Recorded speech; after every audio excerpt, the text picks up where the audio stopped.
Hello, everybody, and welcome to the Total Bases Express Show. I am your host, Austin Spiro. Thank you so much for tuning in to another episode of the podcast. We are going to continue with our greatest of all time series. This time, we are going to the greatest shortstops of all time. And as I've had for the entire series, Kevin Miller is here with me. Kevin, how you doing today? I'm struggling a little bit today, to be honest with you. I was telling you before we got started with the recording, I actually have pneumonia. So,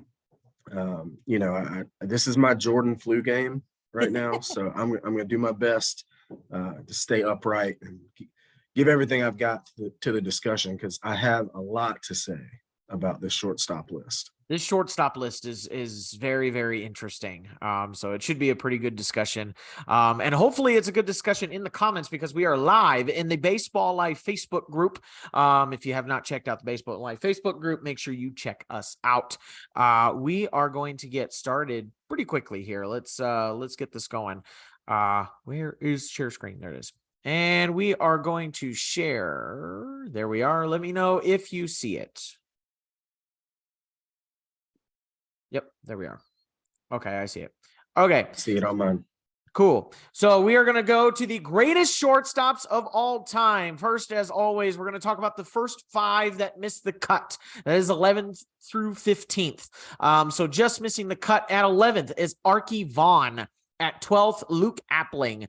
Jimmy Rollins makes a pretty good showing there, gets 13th on the list. And we talked about this last episode. I think this guy needs to be talked about more. Dave Concepcion, part of the Big Red Machine, finished 14th, and Luis Aparicio finished 15th. I think in this case, I think Luis Aparicio got major disrespect being ranked at 15th. I think he needed to be a little bit higher, and I'm sure my Latin counterparts would think he's probably a little bit higher on the list. What do you think about these first five that have just missed the cut there, Kevin? If I tried hard enough, I feel like I could make a case for any of them cracking the top 10. At first glance, you think Jimmy Rollins doesn't belong, but then you look at the offensive numbers and you realize Jimmy Rollins is really daggone good. Yeah. And as a switch hitter, that's just an added element. But I was a bit surprised that Dave Concepcion is where he is, and another player that we'll talk about later made the list, because I view them pretty much identically. One guy just played longer. Right. So I'm a little bit surprised he's 14th. It's probably a product of the fact that he was never a top 3 player on his own team. But that had more to do with his team being absolutely loaded. Yeah, and it's so funny because he could very well be penalized for being on the Big Red Machine, whereas Joe Morgan didn't, right? Joe Morgan was still the number 1 second baseman in last week's episode, even though he was also on the same team. And when we talked about Dave Concepcion was the shortstop battery mate with Joe Morgan. So, I just think it's funny that one guy is penalized for being on the Big Red Machine and the other one is not. So it's just seems. Well, to be fair, Joe Morgan was also better than Dave Concepcion. He was. But yeah, I do see what you're saying for sure. Yeah, we talked about it. Joe Morgan was probably the best hitter out of any of the Big Red Machine hitters, even though you would have never guessed. You would have guessed it was either Johnny Bench or Pete Rose or somebody like that, but it was in fact Joe Morgan. So let's get going. If all these guys missed the cut, who is our gatekeeper of the best shortstops of all time? Who is number 10? Number 10, Omar Vizquel. Omar Vizquel played a 24-year career with the Mariners, Indians, Giants, Rangers, White Sox, and Blue Jays. Can you say journeyman? From 1989 to 2012. He played in the 13th most games all time, 2,968. And we already know he's a career below average hitter, probably the lowest weighted runs created plus out of anybody on any of the lists that you will see, past or present or future. Probably one of the lowest WARs too, at 42.5 WAR. He's got 3 all-star appearances, but he's got 11 gold gloves. In my opinion, this is carrying more of the theme that we're seeing with the middle infielders, especially defense matters. These defensive guys are showing up on these lists big time. And I think it's just a product of shortstop and second base were not seen as offensive positions, and still to this day are kind of, they're back and forth 50-50 in terms of offensive or defensive positions. So, I think you're seeing a plethora of defensive specialists or, defense first guys on these top 10 lists. And I think Omar Vizquel is one of those. And I think he, being widely considered probably the second best defensive shortstop among fans, with Ozzie Smith being number one. But I think Omar Vizquel was just really smooth at with his hands and being the guy that's reliable on plays that you should make. What do you think there, Kevin? Do you think that's an accurate assessment, or would you say something else about Omar Vizquel? I do think that's pretty accurate when you consider that he is the all-time leader in shortstop fielding percentage. That kind of lends to that thought process. He wasn't just a rangy shortstop, which he was, but he was also very sure-handed. He was a clean fielder, where Ozzie had a little bit more range than Omar. Omar was the guy that if the ball's hit right to him, you expect the play to be made every single time. Right. And that's not to discount his range. He did have some, especially when he was younger. But Omar Vizquel he's in the top tier of defensive shortstops ever. And that's what put him on this list. I kind of, though, view him and Dave Concepcion very, very similarly. I think Concepcion is a half step back defensively from Vizquel, but a half step up, maybe even a full step up offensively from Vizquel. And it makes me wonder why Vizquel made it to 10th on this list and Concepcion was 14th. We do see, you mentioned the games played from Vizquel, that he did play longer. So, he almost ended up with 3,000 hits. I believe he's got about 2,900 hits. I think it's 2,800. I think it's closer to 28. Okay, 2,800 hits. Yeah. So, if he would have played another 2 years, he knocks that out and gets to 3,000 hits, which is just crazy to think about. Omar Vizquel, a guy who we know was not a good hitter, was that close to 3,000 hits. That I think that just kind of is an interesting thing to think about with him. We talk about Ozzie Smith not being an offensive juggernaut, and we'll talk more about that later when we get deeper into the list, I'm sure. But Omar Vizquel was a guy that I struggle to have him in the top 10 strictly based on the merit of how bad he was offensively. Right. To answer your question, 2,877. That's the number of hits he has. But he also played 24 years in the league. So, you would hopefully, if you played that many years in a league, you would have somewhere close to, 2,000, 2,500, that's, I think, it's great. He's close to that 3,000 hit threshold, but he's markedly, it's pretty much known that he was not a great hitter. He got here through his defense. So let me ask you a question, because I think it's a highly contested question, especially when we get around that time. Is Omar Vizquel a Hall of Famer? I would say no. And that gets tough because the response often is, so if he just had 123 more hits, would he have made the Hall of Fame? Well, that's kind of an arbitrary number. Well, but he didn't get there. Yeah. And he didn't get there because he wasn't a good enough hitter. He is a top. He played long enough, to be honest. He played long enough. He should have had 3,000 hits. And when you look at the guys who have a lot of hits in the history of baseball, the majority of them were good hitters, and the majority of them have more hits than games played. That's not true for Omar Vizquel. He has more games played than hits. And that just shows that his offensive value was pretty low. I'm not taking anything away from him as a defender. There are 4 guys who are better than everybody else in terms of defending the shortstop position, and I think he's one of them. I think there's Ozzie Smith. I think there's Mark Bellinger. I think there's Omar Vizquel, and I think there's Andrelton Simmons. And I think he's in that group, and he's in that group comfortably. Yeah. But he's probably Mark Bellinger was a pretty bad offensive player too. But he's not good enough offensively to make it to the Hall of Fame, in my opinion.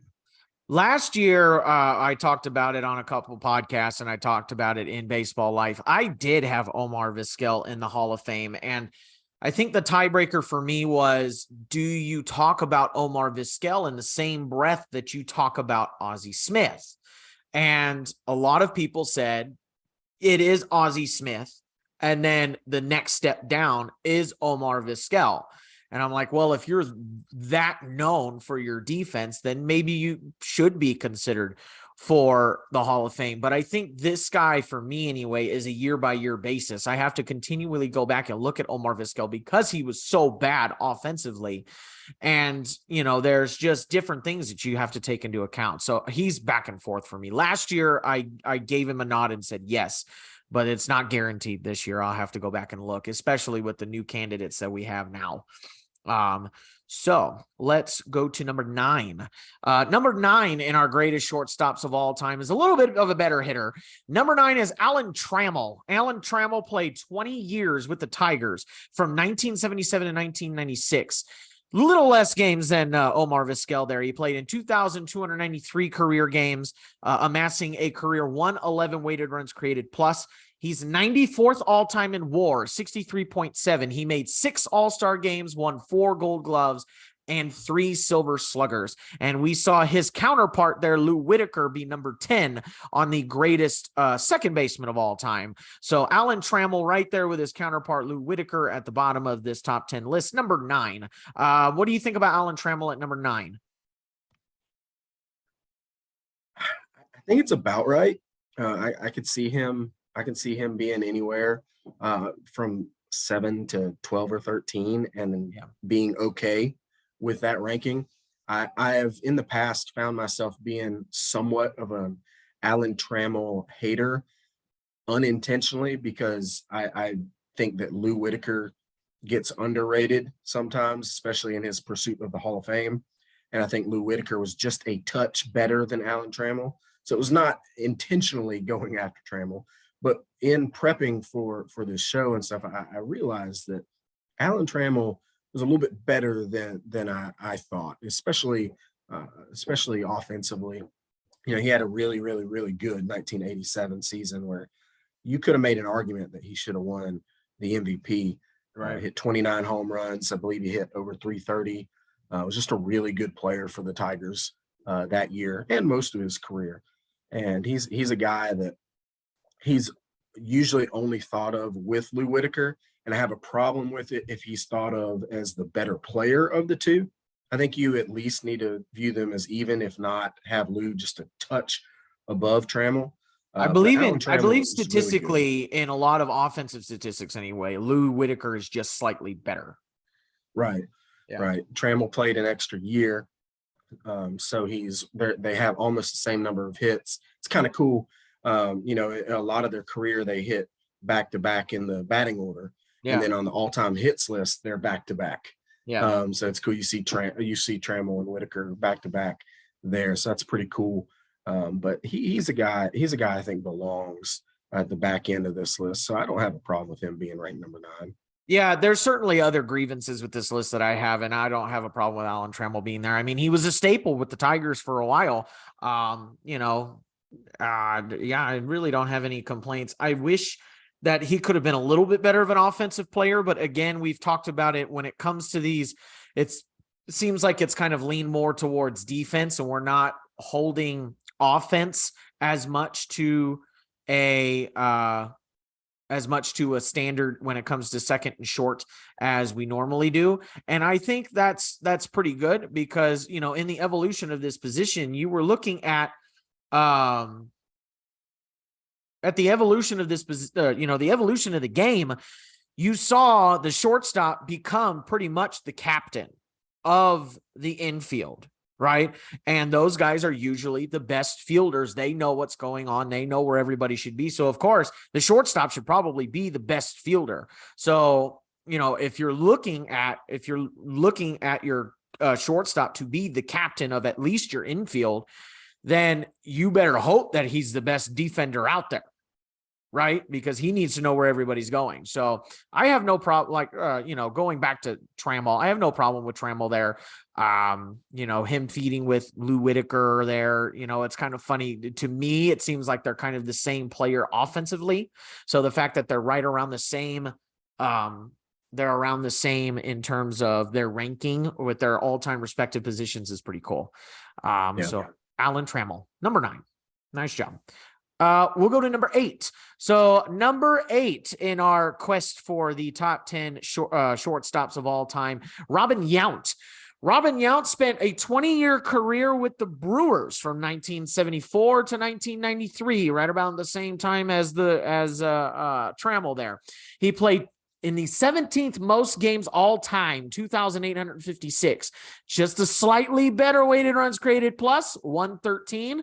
And he's 80th all time in WAR, just a little bit better than Alan Trammell, 66.5. He played in 3 All-Star games. He was the 1982 and 1989 NL MVP. He won the Gold Glove in 1982 and won 3 Silver Sluggers. And he's 20th all-time in hits at 3,142. Robin Yount is very interesting because I felt like in terms of fans, Robin Yount is held to a little bit of a higher standard or held a little bit more in a positive light than Alan Trammell is. But then you get to these rankings and Robin Yount is just slightly above Alan Trammell. And when you look at him statistically, they're pretty similar. And so I don't know. I've always gotten the feeling from fans that Robin Yount is held to a bit of a higher standard in terms of shortstop lore. Maybe that's the fandom. Maybe that's, just the era. Maybe it's a fact of nostalgia. I don't know. But then you get, like I said, you get to these and Robin Yount is one step above Alan Trammell. Do you feel that way? Do you feel like Robin Yount is held to more of a positive light amongst baseball fans? I think that's generally the case, especially, the 3,000 hits number is pretty magical. Yeah. But I think for this voting, it could have to do also with his change of position. For pretty much the second half of his career, he was a center fielder. Right. His second MVP that he won in 1989 was as a center fielder. And if we're being honest, the fact that he only made 3 All-Star games probably hurts. And that's not his fault. I don't believe. I believe that's the fault of playing for the Milwaukee Brewers in the 1980s. They were not a very popular club, even when they were good.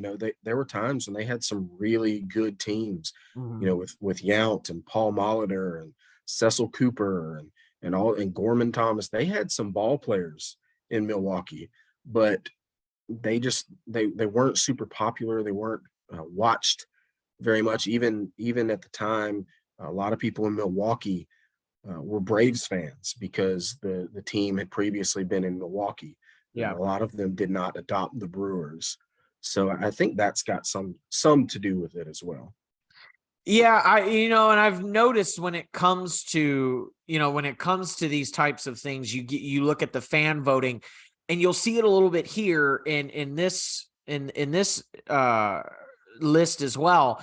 The more popular teams get the more popular players or get the more highly ranked players. Now, am I saying that the players that are on the Yankees or the Dodgers or the other fan favorite teams are those players overrated? No, because when we'll get to that discussion here in a little bit, but I think we're seeing also that the popularity, I did think about this too, the popularity of different franchises does hurt other players. The Brewers even today are probably not even in the first 10 teams that you think about, right? And they're not the most popular team in the world.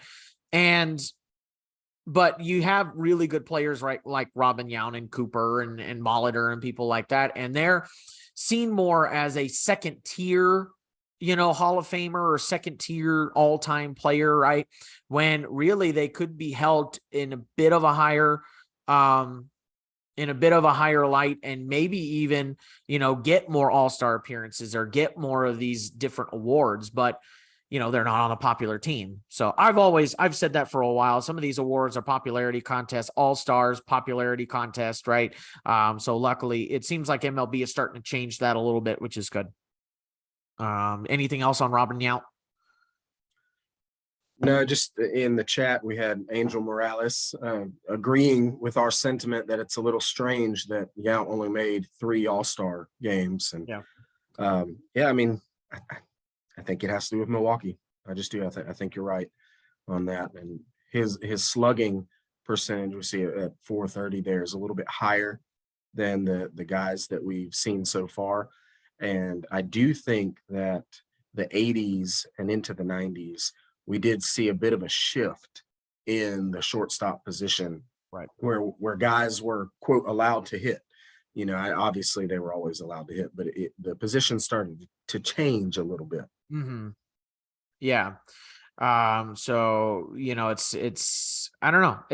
That's a really interesting, anomaly to look at, is the popularity of these teams and things like that. We've talked about it on other shows too, where we talked about it in regards to like forgotten or contested MVP races and stuff like that. Did this other guy win because he was on a winning team and the other guy was on a losing team and there's more popular that year and stuff like that? So popularity, after a while, it does become a factor for sure. So with that, nonetheless, Robin Yount is number 8. So now we're going to get into about our middle tier here with the top 10 shortstops of all time. Let's look at number 7. Number 7 is another Red, Barry Larkin. Barry Larkin played 19 years with the Reds from 1986 to 2004. And you'll see a common thread here. A lot of these shortstops are playing their entire career with one team. So far, we've only had Omar Vizquel change a team. 19-year career with the Reds from 1986 to 2004. He played in 2,180 career games played. A little bit higher slash line than the other, offensive slash line than the other guys that we've been seeing here, and a little bit higher weighted runs created plus 118.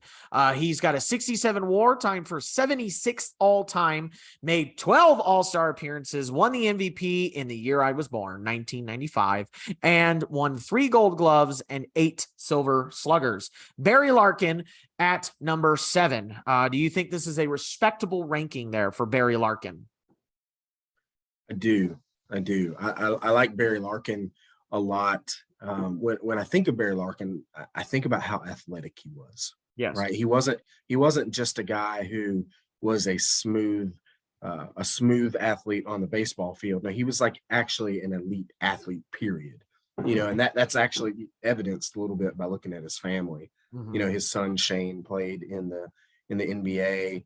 His I believe it was his uncle played in Major League Baseball. So, and his mother was an athlete as well. And you see that in Barry Larkin. I remember when I was a young kid getting to watch some of Barry Larkin. It was cool to see a guy who was born and raised in Cincinnati play really well for Cincinnati. That kind of story always is cool to me. Right. And to see it result in not just a good career, but a Hall of Fame and worthy Hall of Fame career, I think that's extra special. He's probably the best offensive shortstop in the National League for about a decade. Yeah. I got no complaints with Barry Larkin here. I think this is right about where he should be. And yeah, he was a very, very athletic person with obviously the film that I've seen. I told you I was born in 95. So half of his career I didn't see. But it's nice to see Barry Larkin on this list. And I think 7 is right about the time right about where he belongs. So Barry Larkin, number 7. Congrats, Barry Larkin. Let's go. Sorry, I just wanted to add one thing. It's also kind of an interesting nugget that you see with his slash line.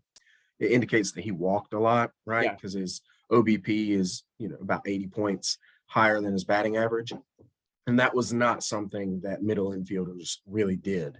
It wasn't until the 80s and 90s that started to happen. Middle infielders were generally guys who would just put the ball in play. That was their role.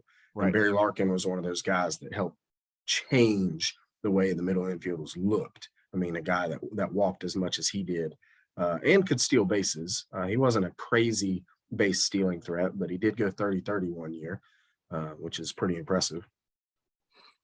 Let's see, 379 career stolen bases. Yeah. It's pretty good. Yeah, that is pretty good. He's got 1, 2, 3, 4, 5 different seasons over 30 stolen bases. He's got a 40 stolen base season, and he's got a 51 stolen base season. And your 30-30 year, we're looking at it's got to be 95, right? 96. Oh, 96. So not his MVP year. Not his MVP. Wait, let me check. Yep, 96. He had 33 homers and 90. He had 33 homers and 50. Oh, wait. 36 stolen bases in 96. Yeah. He stole 51 in 95, but only hit 15 home runs in 95. So there's that. I guess he stole even a little bit more than I remembered, but yeah, Barry Larkin was he was a fun player to watch, and got a world championship in 1990, which a few years before I was born as well. But he's bringing a title back to a place that honestly had gotten used to them in the 70s is pretty cool as well. Right, for sure. All right, Barry Larkin at number 7. Who is better than Barry Larkin? Well, let's see. Our number 6, Alex Rodriguez.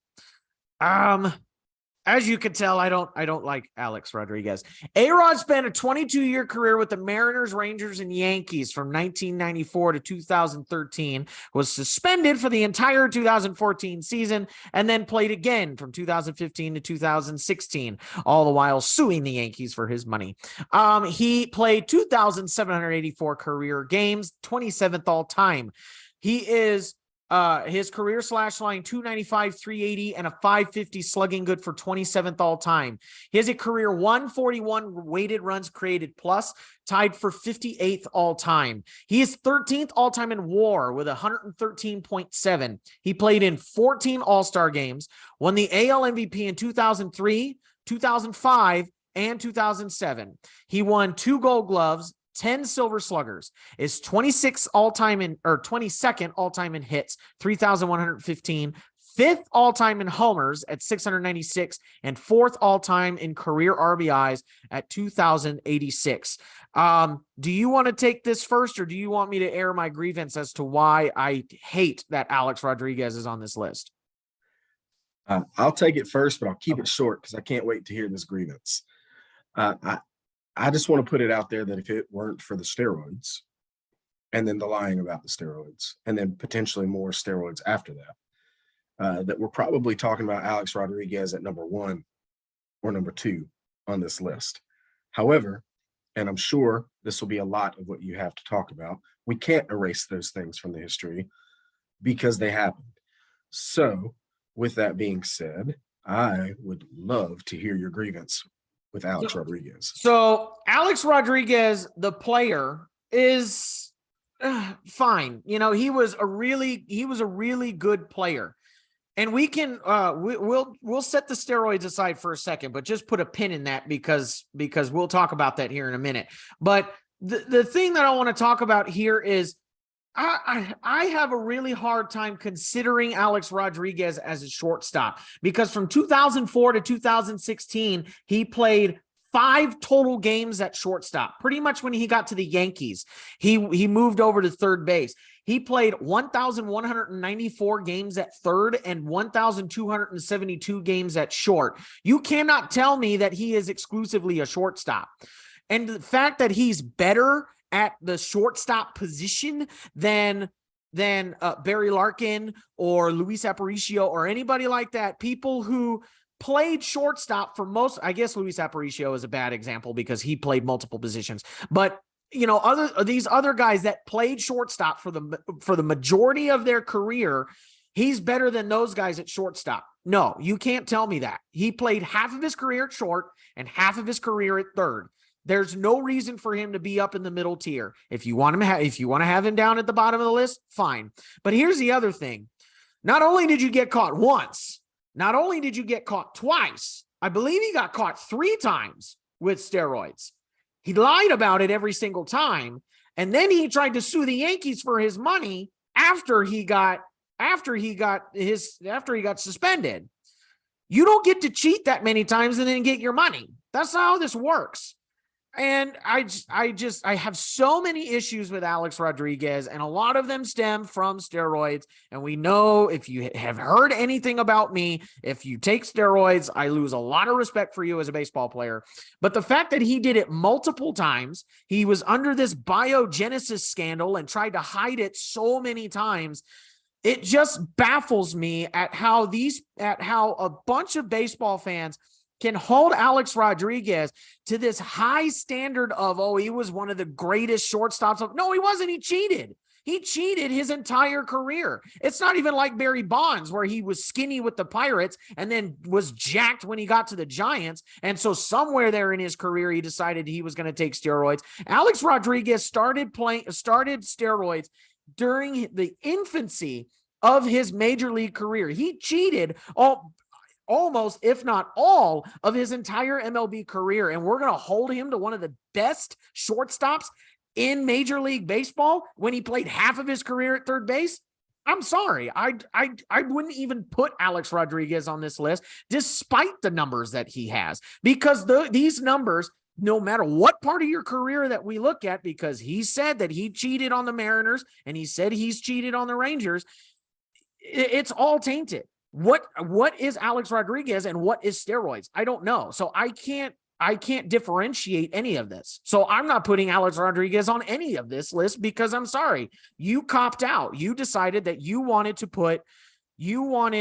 numbers over legacy, and your legacy is you're a cheater, both on the field, and then you cheat with Jennifer Lopez. How do you cheat with Jennifer Lopez? How? Why do you cheat on somebody like Jennifer Lopez? You threw that away, just like you threw away your legacy on the baseball field. Sorry. That's my spiel on Alex Rodriguez. I don't think he belongs on this list at all, but that's also because, like I said, I have a sticking point when it comes to people with steroids. And I think it's because I played baseball for a long time. I loved baseball, and I still love it. I loved playing it. I played from when I was 6 to when I was about 21 years old. And I tried to do it the right. I went out, worked every single day. And I tried to be the best player that I could be. I tried to be the best teammate that I could be. I was in the gym. I was, out there naturally trying to get better, naturally trying to get stronger, lifting weights like I should have, and things like that. And so when people like this come along and cheat the entire way and then expect to be held to this, godlike, fantastical, type of, upper echelon of baseball players, it really upsets me, especially when you've got somebody like Willie, you got people like Willie Mays. Now, obviously, we don't know what some of these other guys were doing. Maybe some of these other guys that we don't know. I'm not saying Willie Mays cheated. Don't get out on me, baseball fans. But what I'm saying is, like, we don't know what a lot of these people did. So, and that's what people come back at me with is these, a lot of the past players cheated. A lot of the past players that we love oh so dearly and hold to higher standards and are among baseball gods, they cheated too. I don't have any evidence of that, but we have concrete evidence that Alex Rodriguez cheated for most, if not all, of his baseball career. So I'm not putting him on this list at all. He got his numbers. Congratulations. You're not on any of my lists. That's just me. Strong stance. I like Yeah. it. Now, And, I mean, I'm tired after that. Canseco says that A-Rod started in high school using PEDs. I don't doubt it. Now, to be fair, Canseco's crazy and That is hates true. Alex Rodriguez. That is very true. So maybe he's lying, but maybe he's not. And it's a shame, because I truly believe that Alex Rodriguez would be toward the top of this list if you take all this out. I truly do. Exactly. But we can't erase what he's done.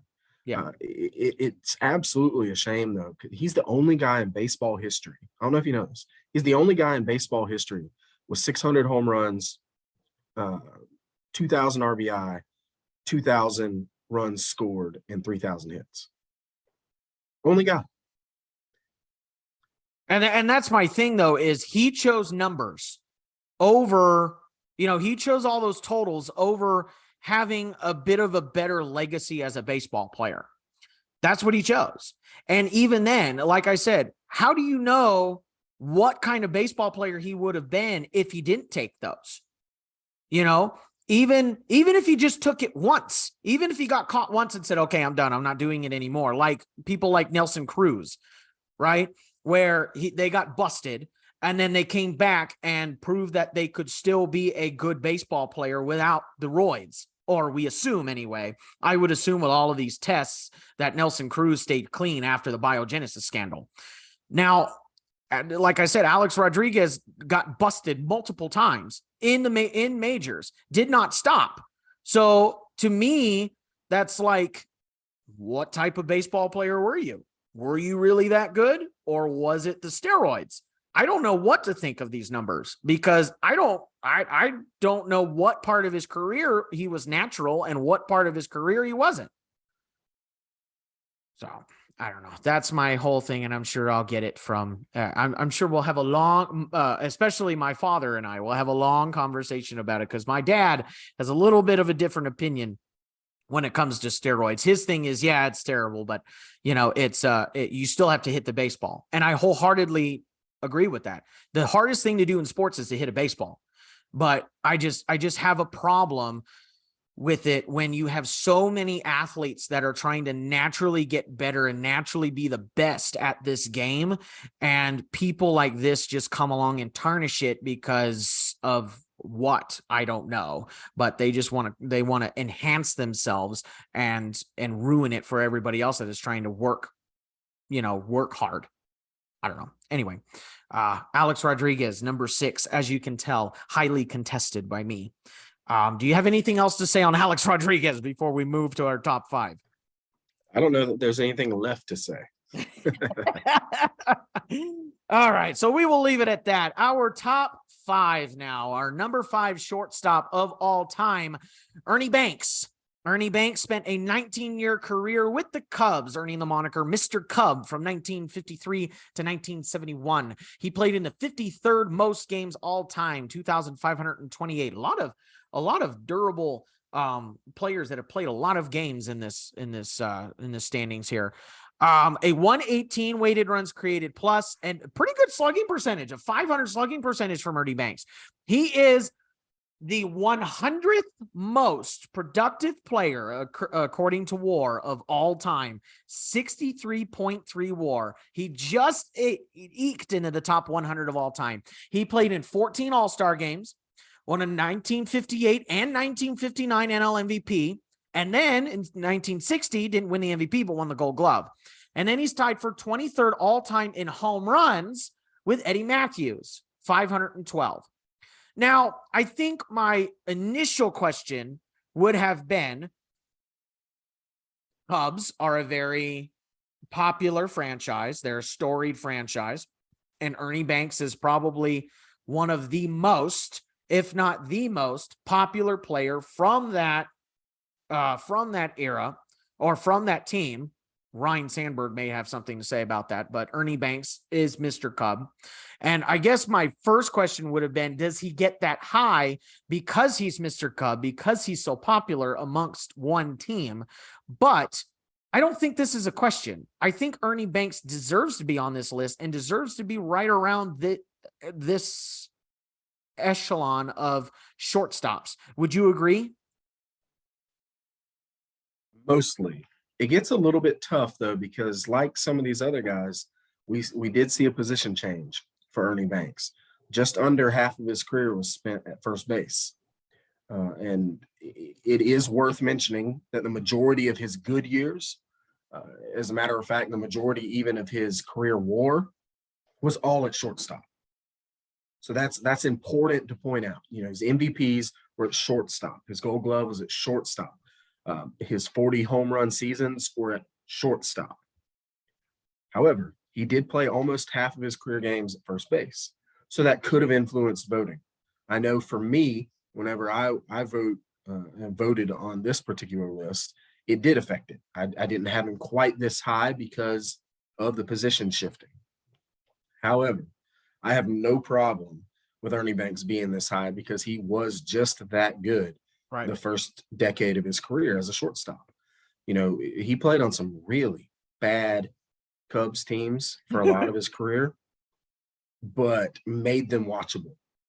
You know, there's something to say about winning 2 MVPs in the National League while Willie Mays and Henry Aaron and Eddie Matthews and Sandy Koufax and all these guys were playing at the same time. He won 2 MVPs while those guys were running around. That's impressive. You can't overlook that. You know, and he's obviously viewed as one of the most likable players of that era too. You know, people talk about double headers and how Ernie Banks was always eager to play one. You know, let's play two. That was one of those things attributed to him. I'm sure a lot of guys have said it, but Ernie Banks was very popular during his time. Very popular with the ladies, from what I understand, as he had 4 wives or 3, depending on. I think one of the marriages was annulled, and then he had another woman who got left everything in his will. So I think he's popular with the ladies as well. But Ernie Like Banks, initially, anyway, after a while, it wore off. yeah, I think so. I think so.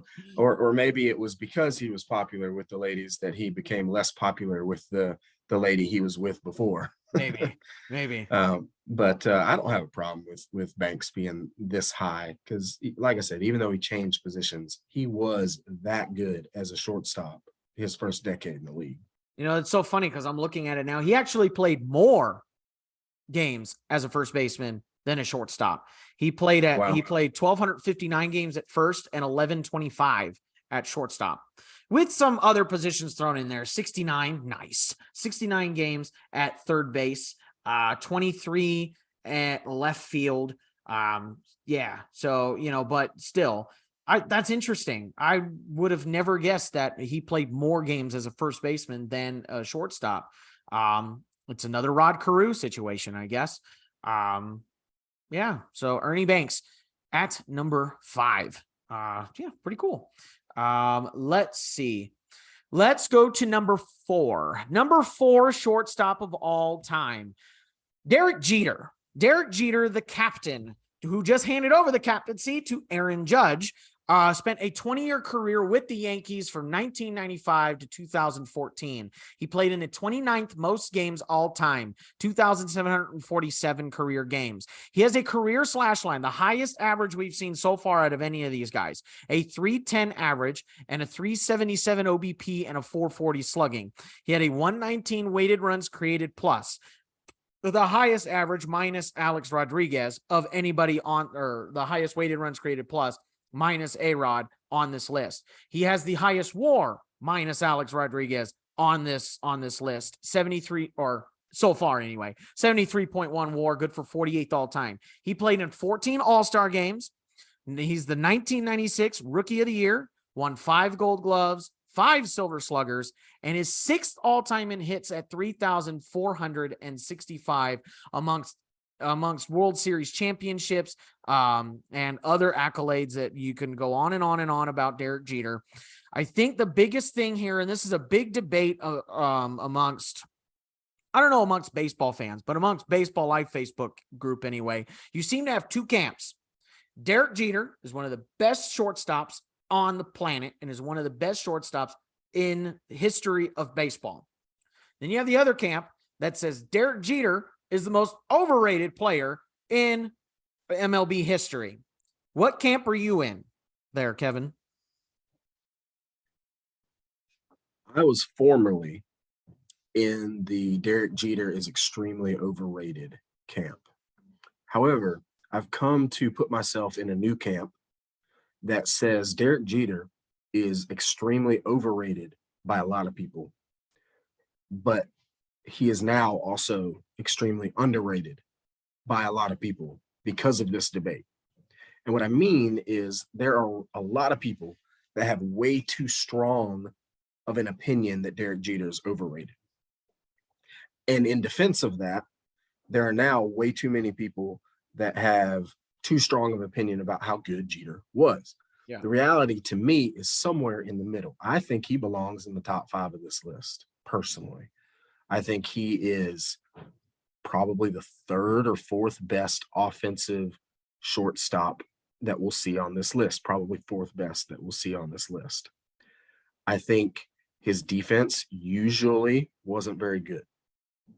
However, there's also something to be said about winning 5 World Series I believe that championships. somewhere around there. There's something to be said about playing 20 years and never, I repeat, never having a losing season.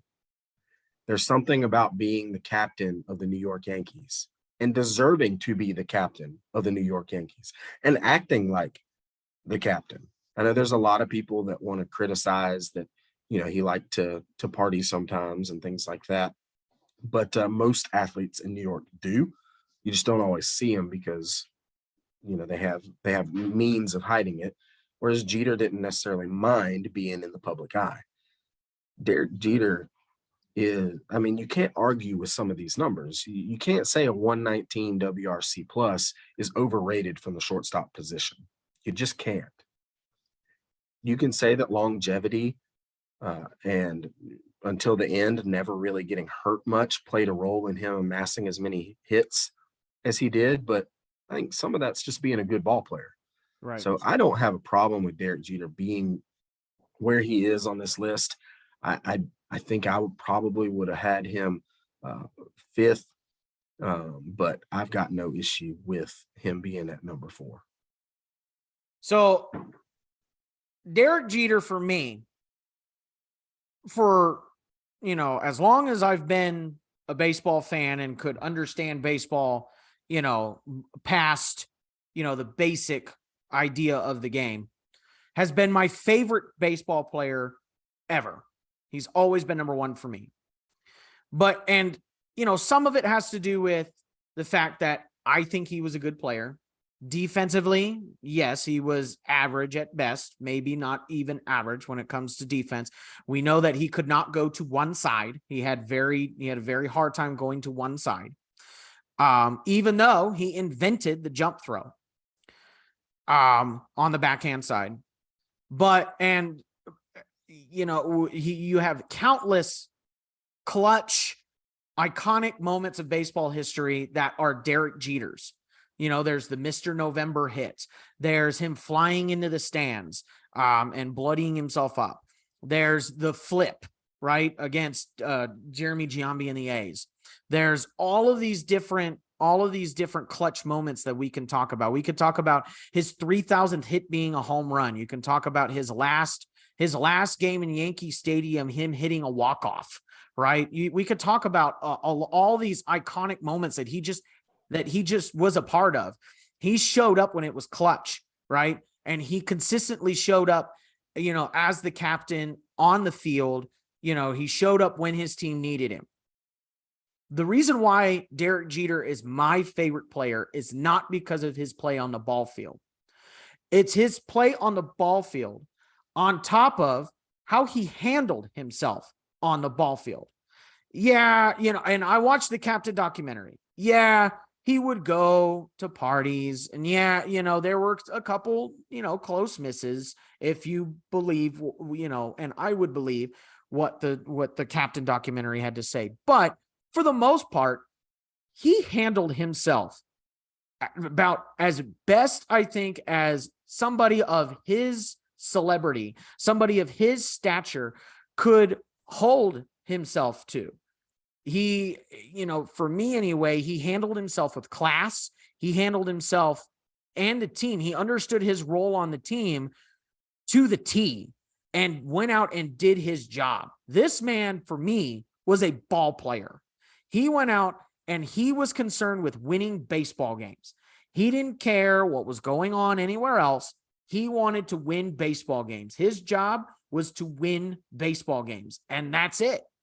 And to me, that is what separates him amongst other people on the list for me. And it also could be because I watched You know, you could say that probably with a handful of other people, but it's because I watched him do it. And as a young athlete, for me, it was great to watch somebody like Derek Jeter handle himself the way he did. That's why I respect Derek Jeter. Now, I think he was a great ball player. I think number 4 is where he should be. You know, when you put everything together, the defense, the offense, the clutch moments, I would maybe actually put him maybe, and this might be personal bias, I maybe put him a little bit higher, put him 2, 3, somewhere around there.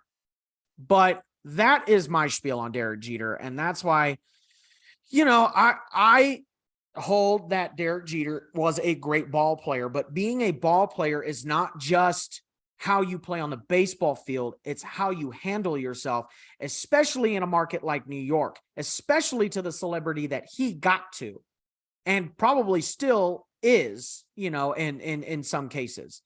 In my mind, this is where Derek Jeter belongs, and and we should be considering how he handled himself.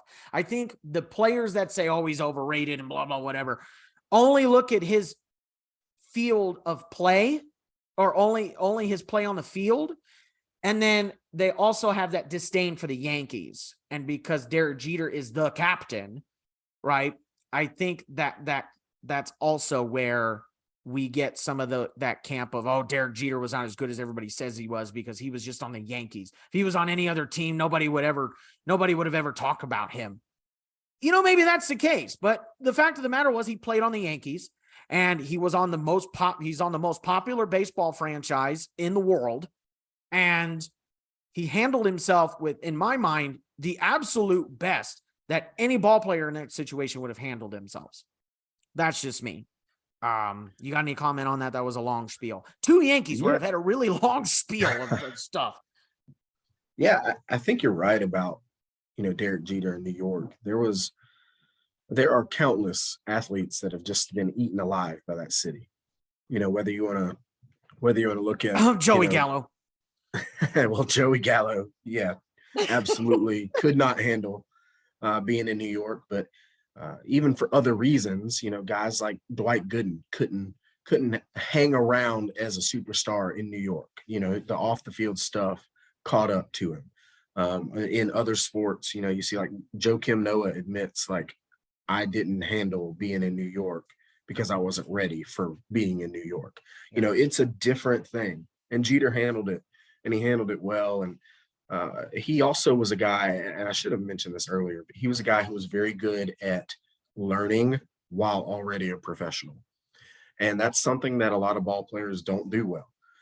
He came into a league where guys like Maddox and Glavine and even Clemens and Schilling constantly peppered the outside corner of the plate until they were getting 6 to 8 inches off the plate. He came into that league.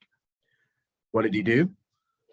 He adapted to become probably the best, just pure bat control, opposite field single hitter we've ever seen. Mm-hmm. I don't think that's a big exaggeration to say. He did not necessarily have that skill coming into this league, saw it was going to be important, so he learned it. There were times in his career where his defense got to a point where it was bad, but it didn't stay there because he adapted and he grew and he worked on things until it was decent. I don't think he deserved 5 Gold Gloves. I'm not at all saying that, but his reputation as a bad defender, I think, is overblown. I think there were times when he was bad and then he improved. Yeah. And I think that's almost a lost art in professional sports. Most guys don't improve. They just get better at things they're already good at. They don't improve with new skills, typically.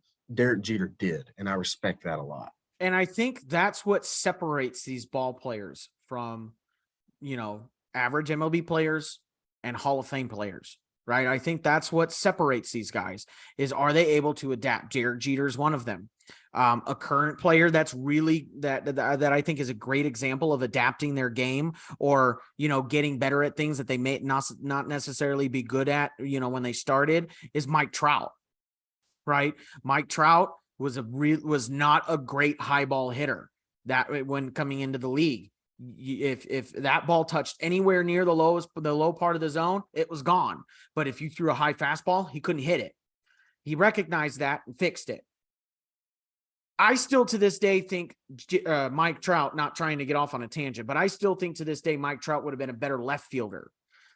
But going into center field, he did not have the arm for center field, but he went and fixed it and now has a pretty good arm for center field, right? And I think that's those types of players, the Jeters, the Trouts, the players like that is what separates the Hall of Famers from maybe the Hall of Very Good or the Hall of Good Player, right? They were a good player, but they were never that Hall of Fame type, is because they didn't adjust with the game, right? They just said, oh, well, I guess. And we're seeing a lot of that now in today's game, where we're seeing there's a lot of strikeouts and there's a lot of, averages going down, but you're seeing a lot of hitters just concentrating on power because that's what they know. They're just going to do launch angle and just hit a homer, right? And they'll run into one every once in a while. Your average has gone down, but hey, look, I've increased my home run total, right? Yeah, great. We know you can hit power, but can you get on base, right? And you're right. Derek Jeter was one of those that was very good at being able to adapt to his game. Yeah. So Derek Jeter, number 4. Do you have any more comments about Derek Jeter before we move to our top 3? Yeah, just one last one. That 440 slugging percentage is pretty daggone good for a guy who wasn't a home run hitter. Yeah, I agree.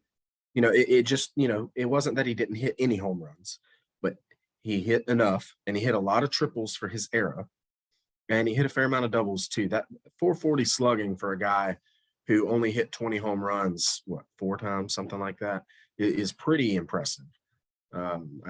That's something I think probably gets overlooked in Derek Jeter's game. While he was definitely not a home run hitter, he wasn't void of power altogether.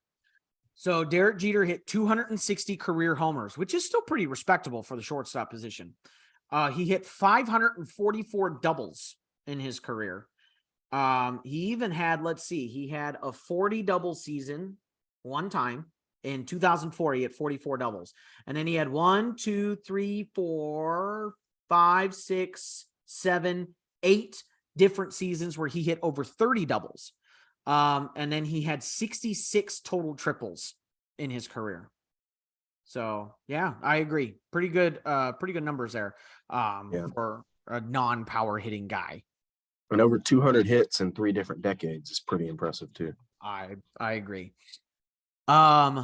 All right, so let's go to who is better than the captain, according to the Baseball Life Facebook group. Well, their first guy, number 3, Ozzie Smith. Ozzie Smith played a 19-year career with the Padres and Cardinals from 1978 to 1996. He played in 2,573 career games, good for 49th all time. Kind of the same thing as Omar Vizquel. He was known for his defense, not necessarily for his offense. A 90 career weighted runs created plus. But apart from Vizquel, he has more than, about 25 more points with his WAR compared to Vizquel. He's got a 67.6 WAR, good for 74th all time. He played in 15 All-Star games despite not being an offensive shortstop, 12 Gold Gloves. And even though he was not an offensive shortstop, he won the 1987 Silver Slugger. So I think this fits more again with our theme here with these up the middle, with these, middle infield positions here. Defense matters. Even though Ozzie Smith was not an offensive shortstop, he's up here in the top 3 in terms of shortstops. So I will give the floor to you. Do you agree that Ozzie Smith is a top 3 shortstop of all time, even though he did not have that great of offensive numbers? I will go ahead, Kevin. Today is December the 23rd. For most people, that day is not important. But if you are Frank Costanza, then you know exactly what this day is. It is the culmination of the Festivus season with the Festivus holiday. December 23rd is the day where grievances are aired, where earlier in the day, feats of strength have been performed. And I'll have you know, my feats of strength have already been performed because I'm ready to air some grievances. Oh, okay, here we go. Ozzie Smith, who I believe, as a disclaimer, who I believe is the greatest defensive shortstop of all time, is not the third best shortstop to play baseball. Let's just look at the offensive numbers for just a second. 30 minutes ago, we trashed Omar Vizquel's offense. We're looking at Omar Vizquel again, except a little bit faster. That's what we're looking at. Ozzie Smith's career slugging percentage is .328, which is lower than his on-base percentage. Do you know how difficult it is to have such little pop in your bat that your slugging percentage is below your on-base percentage? That's really, really hard to do. He had 4 seasons, where his OPS plus, which if you're unfamiliar with OPS plus, it's just a statistic where 100 is the baseline for average, not good, not just average MLB player. He had 4 seasons in his 19-year career that were above 100, and they were 101, 105, 105, and 112. And one of those 105s is the 1987 Silver Slugger season. Yes, he won the Silver Slugger while being a half step above average offensively. His career OPS is very fittingly 666. It is not worth celebrating this man. This is the Christmas season. We can't be celebrating 666 around here. That's not what we do. It's not what we do. Ozzie Smith is a tremendous defensive shortstop. I think the best ever. But to have him be top 3 is ludicrous to me.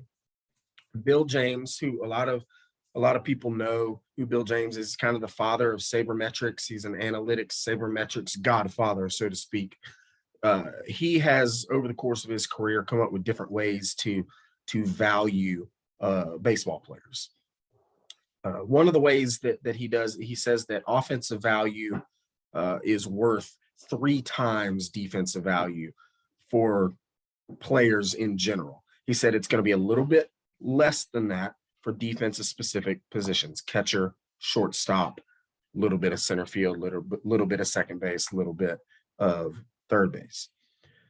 So even if you half that and said that offense is worth 1.5 times defense, Ozzie Smith doesn't belong in the top 3 because Ozzie Smith's offense was that bad. Ozzie Smith's career on base percentage is .337 while hitting a grand total of 28 home runs. That's the stat that makes me laugh. There are Major League Baseball players currently that will hit more homers in half a season. Aaron Judge hit more homers in half a season than Ozzie Smith did in his entire 19-year career in the bigs. I love it. And I'm sure those 28 times he hit a homer, every time Ozzie Smith was probably like, wait, that went where? Went over the fence? Really? Okay. Well, all right. Ozzie Smith's career high in total bases. Want to take a guess at what it was? Well, I'm looking at it, so I don't want to. I would cheat. Go ahead. I'll tell the world. It's 230 total bases. 230. There have been players who have had more hits than that in a season. I don't understand. And my father's going to be furious when he hears this. Absolutely furious when he hears what I'm saying about Ozzie Smith. But I do not understand how in a game where I think it's pretty objective at this point to recognize that offense does hold a greater overall value than defense. How a guy who was actively bad offensively most of his career Remember, 15 of his 19 years, he was at minimum below average. How can he be in the top 3 for a position of all time? I know and understand and agree with the idea that he's the best defensive shortstop of all time. And because of that, and because it's a defensive position, I'm willing to put him on this list. But number 3, you want to put Ozzie Smith behind Derek Jeter, behind Ernie Banks? Ernie Banks hit 500 home runs. Ozzie Smith hit 28. Ernie Banks hit more homers in 1 year than Ozzie Smith did in his whole career. He hit more home runs in 1 year like 7 times. All right, so here's the next question for you. Where does Ozzie Smith belong on this list? I think you can kick Vizquel off at the back end and just slide Ozzie Smith in there at 8, 9, 10 somewhere. Wow. Like, I did not. Wow. Okay. I'm being too harsh now. I'm leaning into the grievance probably, but man, I can't fathom a guy who is, especially when you consider this, the spot in the lineup he was hit most in his career was second, arguably the most important spot in the lineup. Ozzie Smith with his career 666 OPS, with his career 328 slugging percentage, with his career 28 home runs, hit most of his career in the 2 spot. Well, to be fair, in the 80s, the 2 spot was not what it was today. Today, the 2 spot is more of it's becoming more of a power position. That's where you're putting people like Bryce Harper and Mike Trout and people of that nature, which I hate. But, in the 80s, when he played, the 2 guy was the guy that could bunt, the guy that could sacrifice, the guy that could, hit for contact. And to give Ozzie Smith credit, in 1978 and in 1990, he led the league in sacrifice hits. And he had 1, 2, 3, 4, 5, 6, 7, 8, 9, 10, 11 of his 19-year career where he had double-digit sacrifice hits. So I will, and then even then, let's see. In 1990, he had 10 sacrifice flies. So to give Ozzie Smith credit, in that sense, he fit the profile of a number 2 hitter. He was the sacrifice guy. But it's not to say Ozzie Smith is a better offensive player than you think he is. Because, obviously, he was not great. But just saying, in the 80s, it was different.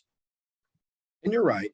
But if you look at just his St. Louis career, and discount the beginning of his career when he was in San Diego, his grounded into double plays number and his sacrifice hit numbers are almost identical when you add them up. So as much as he might be advancing a guy with a bunt every now and then, he was also getting that guy killed on the base path as well. Yeah. The dude was not of value offensively unless he somehow accidentally got on base, because he could run. I will give him credit. He was a good base runner. He stole a lot of bases. I believe it was over 500 steals. Is that right? 580. Yeah, over 500 steals. So, he's a good base runner. I got to imagine if he was actually a halfway decent hitter, he would have been approaching 1,000 steals, which that would have put him only behind Ricky, I believe. I'm pretty sure that Billy Hamilton and Ty Cobb and Lou Brock are all under 1,000. So I gotta think that if Ozzie could hit just a little bit, he would have been in that same second tier with those other guys. But the problem was he couldn't. He could not hit. And if you just are absolutely horrendous at one part of the game, I can't put you this high on the list, especially the part that, according to the numbers, holds a little bit more value. I would agree that Ozzie Smith is not number 3. I don't know if I'd put him at 10. But I wouldn't put him at 3. I think I'd put him somewhere around like 7 or 8. I'd put him somewhere around there. I think that's a little bit more realistic. Because let's face it, he was a better player than Omar Vizquel. He was better offensively than Vizquel. He was way better defensively than Vizquel was, right? And like I said, and a lot of the difference, the reason why Ozzie Smith has a 67.6 WAR. A lot of that is attributed to his defense. That's how good of a defensive player he was. Despite the fact that he was a bad offensive player, his defense puts him up at a Hall of Fame caliber average type of WAR. But, offensively, he was not a great hitter. So, I would put him probably somewhere around 7, give him respect to his defense. I don't know if I'd put him at 10. I was shocked when you said 10. Okay. Well, I just want to say this. According to Baseball Reference, his career OPS was 87.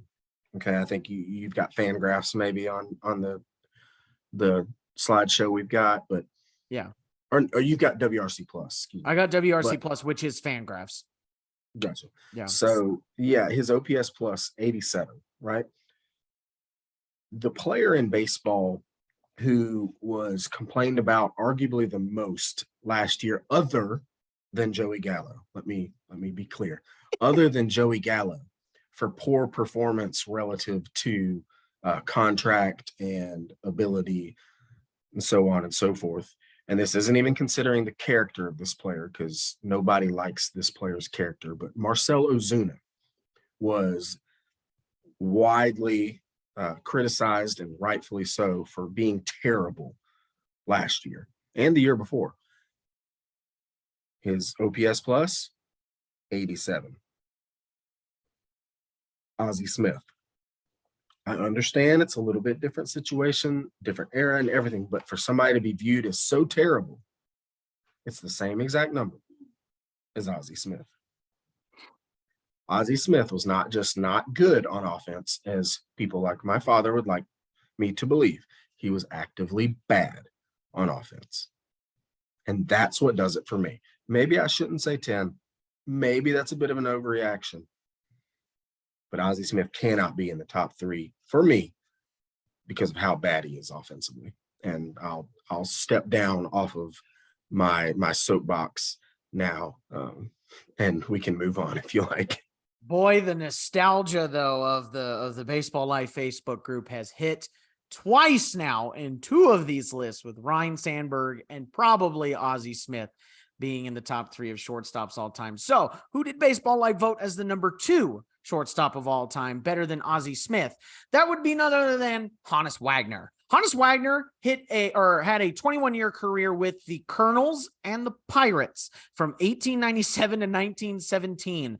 He played in the 25th most games of all time, 2,792 career games. He hit for the 40th best all-time mark of a 327 average. Not much of a way of walks, only a 391 OBP and then a 466 slugging percentage. He is tied for 34th all-time in weighted runs created plus at 147. He's 5th all-time in WAR at 138.1, and then he's 9th all-time in hits. And for whatever reason, I don't have it. Usually I do on this presentation, and I don't. So while I find that, Mark, why don't you talk about Honus Wagner at number 2? Sure. Wagner is a guy that he kind of had an interesting start of his career. 3,420 hits. There it is, 3,420. Is that what you said? Yep. Wow. The start of his career was pretty interesting because his family didn't believe that he could make it as a pro ball player, and even said that he wasn't the best player in the family, so he should give it up. He had an older brother who made it, but just for 1 year. And so he gives credit to his brother for inspiring him and helping him become and stay a major leaguer. But I find it hard to believe that a guy who could only make it 1 year in pro ball is better than who I think is the number 1 shortstop of all time, but Baseball Life has voted number 2. And Honus Wagner is a guy that is absolutely incredible offensively. He's a guy that did not look like a middle infielder from back in the day. He wasn't very tall, but it's hard to tell in the baggy uniforms, but he was very big. He was very muscular, very almost like barrel chested is how I've seen him described. Baseball Reference lists him at 5'11", 200 pounds. And that 200 pounds at 5'11" is thick for that era, especially. That's thick. Yeah. That's thick anyway, but that's thick with two C's when you consider the era. You know, Yeah. we're talking about a big, thick country boy. That's what he was. He was referred to as "Who's the farm hand" at one of his tryouts. He was just a young kid who was big and strong and knew how to play ball. They Yeah. didn't know where to play him because of his size. They played him at third, they played him at first, they played him in the outfield. And when he was a rookie for the Louisville Colonels, which is a great team, man, the Louisville Colonels, I because know. now we know that Kentucky Fried Chicken with Colonel Sanders is Louisville. So I just love that they were the Louisville Colonels. Yeah. Anyway, they were trying to figure out where to play him, and they said, "Who is this Wagner kid?" He said, "Well, he's going to grow up to be the best third baseman in the league, or maybe the best first baseman, or maybe the best outfielder. I don't know. He'll be the best something in the league." And they were right. It just happened to be that he eventually moved to shortstop and became the best shortstop in the league. He was known to have a really strong arm as well. First baseman would complain getting throws from across the diamond from Wagner, and he was a guy that was really fast too. He was called the Flying Dutchman because of his German heritage and how fast he was on the base paths. I think he's top 10 all time in stolen bases, and that sheer the sheer amount of extra base hits he had, despite not being a big home run hitter, because nobody was during that era. It's pretty impressive. I mean, 466 slugging percentage is out of this world for a guy who didn't hit a whole lot of home runs. I mean, right. Yeah. I mean, and I'm trying to find it here. Was Hannes Wagner the first player to ever be printed on a baseball card? I feel like I've read that somewhere. I don't know if he was the first. I do know that he had, and maybe still does, the most valuable card of all time. Because $2.35 million. yeah, and the reason why is because he didn't believe in children being exposed to tobacco products, and so the sponsor of the card, I can't remember if it was a chewing tobacco or cigarette, I can't remember, but it was a tobacco company that was sponsoring the cards, and so he and his people like destroyed the cards, like intentionally went out to destroy them. And so there were, at one time, there were only 6 left. I'm not sure how many are available now. Have you heard more on this? I have not. I'm looking at the rarest baseball cards of all time, and it doesn't look like it was Hannes Wagner. It was a guy named Andy Pafko. Was the first ever printed baseball card. In 1952, Topps released the very first card, Andy Pafko, and now there's only 1,363 left in existence. Well, the Wagner card's older than that, so maybe that's the Yeah, first ever Topps card. maybe I think that's the first ever Topps card. Yeah, because the Wagner card was, if I'm not mistaken, was from when he was playing. 1863 Harry Wright, looks like. Wow, that's the Civil War, man. I know. 1863. I know, man. And I want to fighting each other. We're fighting each other, and we're also buying bubblegum cards. Yeah, for real. What's going on?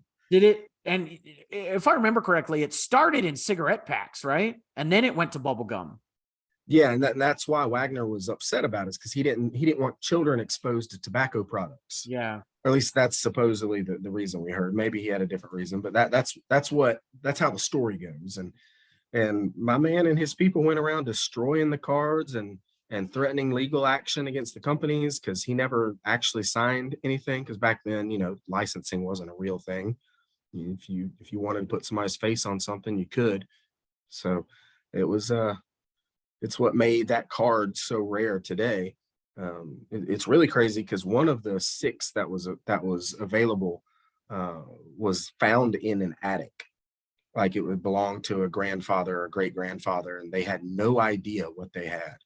And they were just cleaning out their attic, and we're like, "Hey, these are some old baseball cards. Let's get them checked out." And in there was one of the Wagner cards that he had been destroying. So the first the first card was Harry Wright.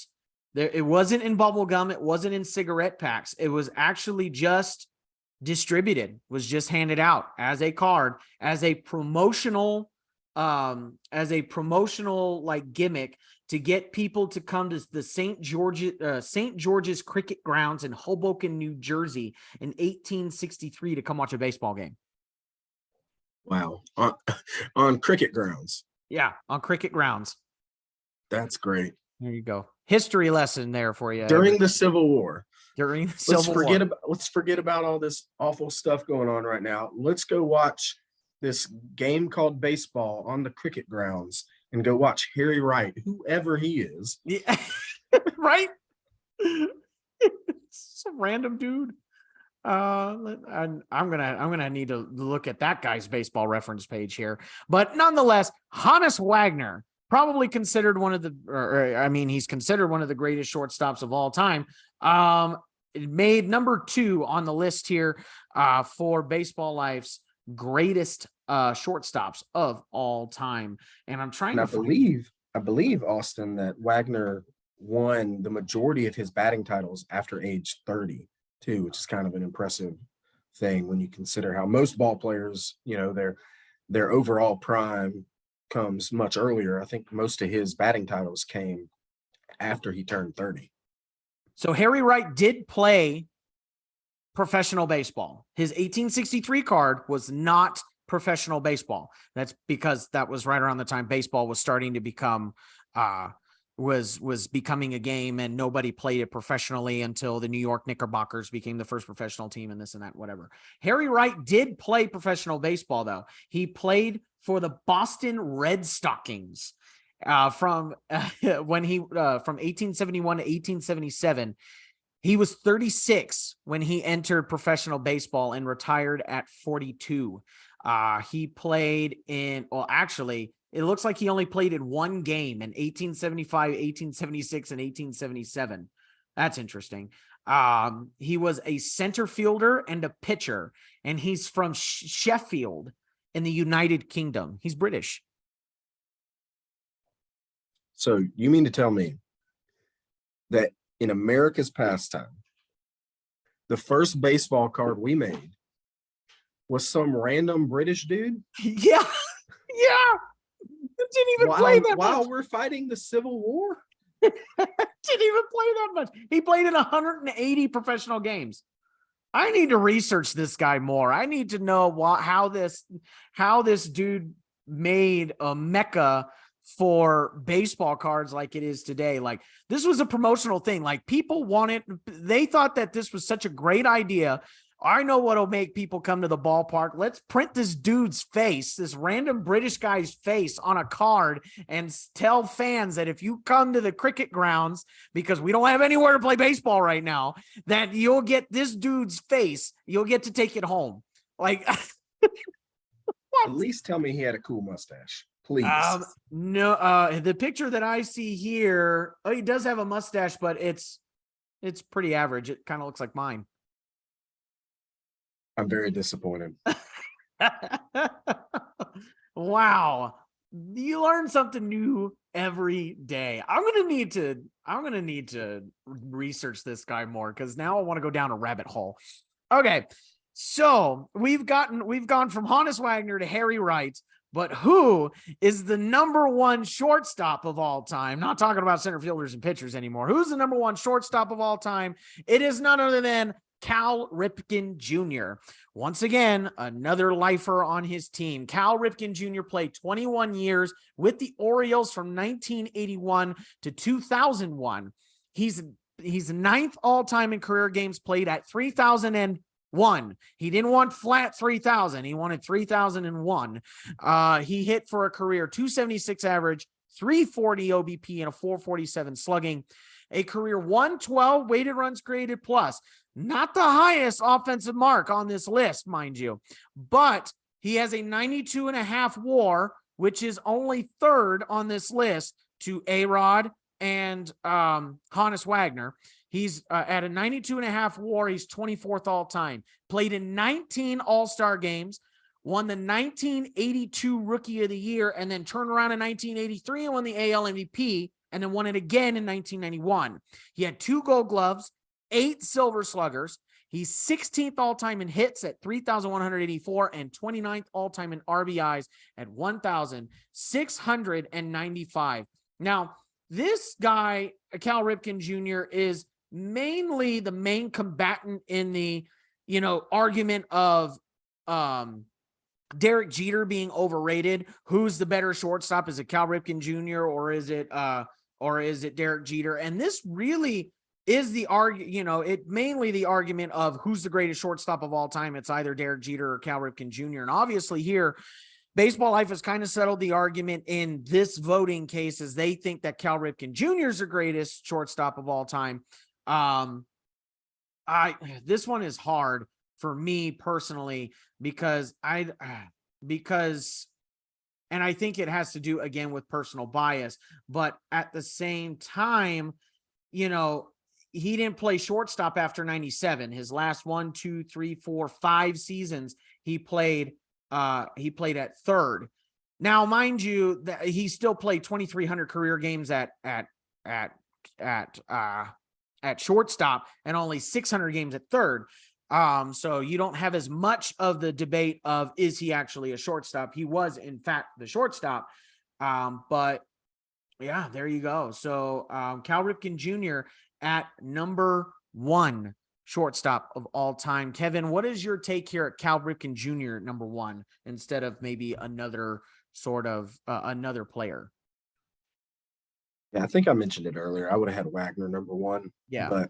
But I think Ripken's number 2 for me. When I consider the way he changed the position, I think that plays a role in it as well. Ripken was part of that 80s and 90s era, along with Yount and Larkin, who helped change the perception around the shortstop position. It's actually kind of funny though. When he was growing up, he was a second baseman, and he was a second baseman because he was so small, and his coach was talking to his dad, Cal Senior, who was in baseball, and was like, I think Cal's a second baseman. I just don't know if he's going to be big enough to be a shortstop. Lo and behold, he becomes like this 6'4.5", 230-pound, massive shortstop. A guy who, while he was playing short, nobody else was as big as him. So it's funny, he was viewed as too small to be a shortstop, and then he was so big that some people questioned whether he could actually play there. And I don't have any qualms with Cal Ripken Jr.'s defense. He won 2 Gold Gloves. I think that's fair. I don't think he's an all-timer defensively. I don't think he's even the best Orioles defensive shortstop. I think that's Mark Bellinger. But I think Ripken is a guy that, with the 400 plus home runs and the longevity and the consistency, the consistency. People thought that the Gehrig record was one of those unbreakable records. We have debates over what record is most unbreakable. Is it Joe DiMaggio's hit streak? Is it the 7 MVPs from Barry Bonds, which that's up there. That's got to be pretty high on the list.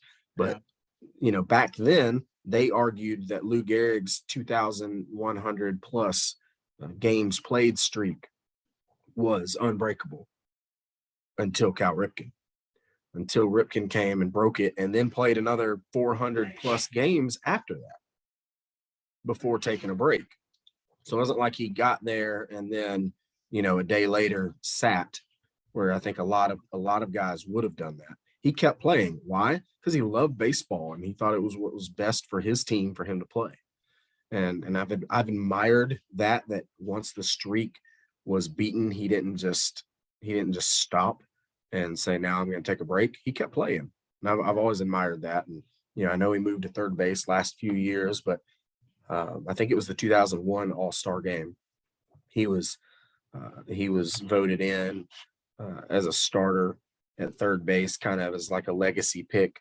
And A-Rod was the shortstop. I know you hate A-Rod, but A-Rod was the shortstop on that AL All-Star team. And then as they went to take the field, A-Rod pushed Ripken over to shortstop.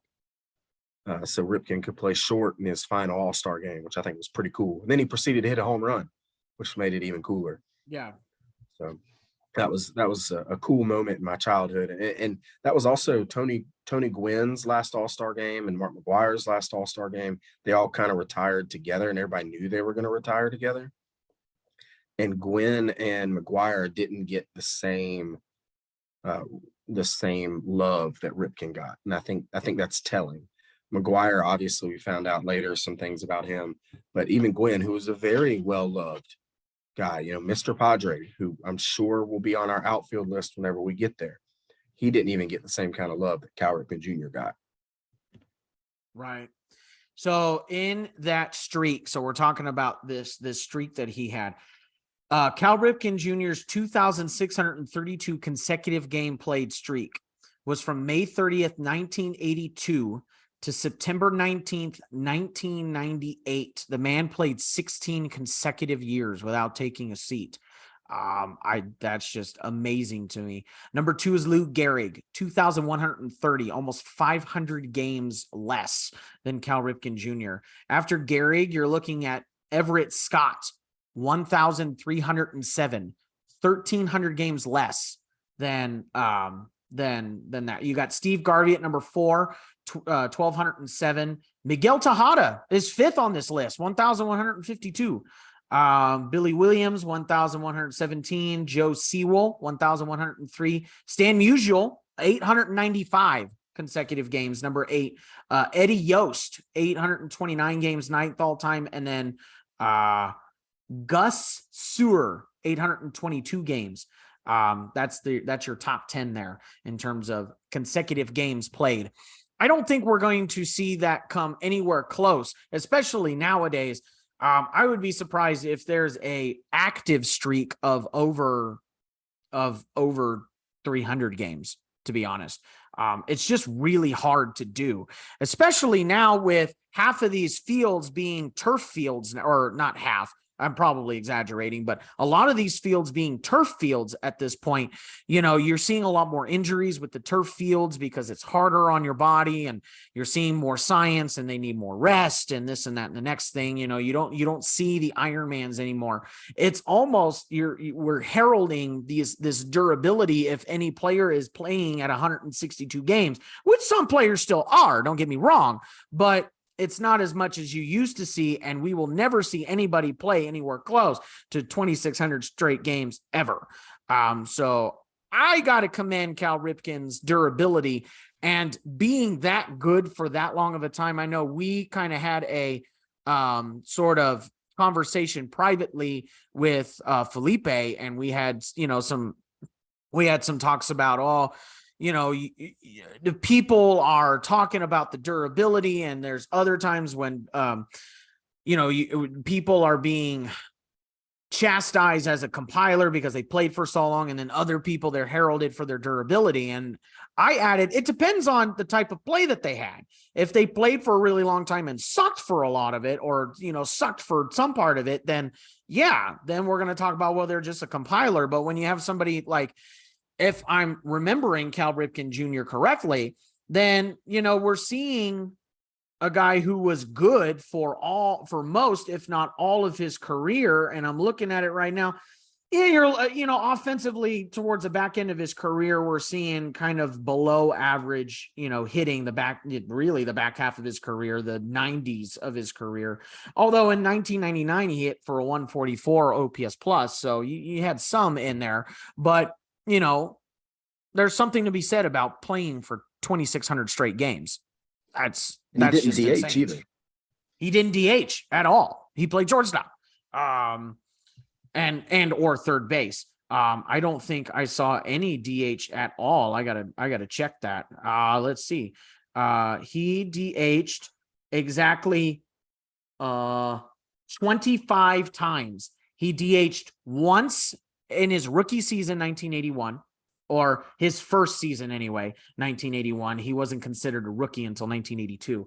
And then he DH'd 10 times in 2000, and then 14 times in 2001. And then he retired. Wow. So there's that. So any parting comments for Cal Ripken Jr. being at number 1? No, I don't think so. The 19 All-Star appearances also, that tells you how he was viewed while he played too, right? Yeah, You know, for I sure.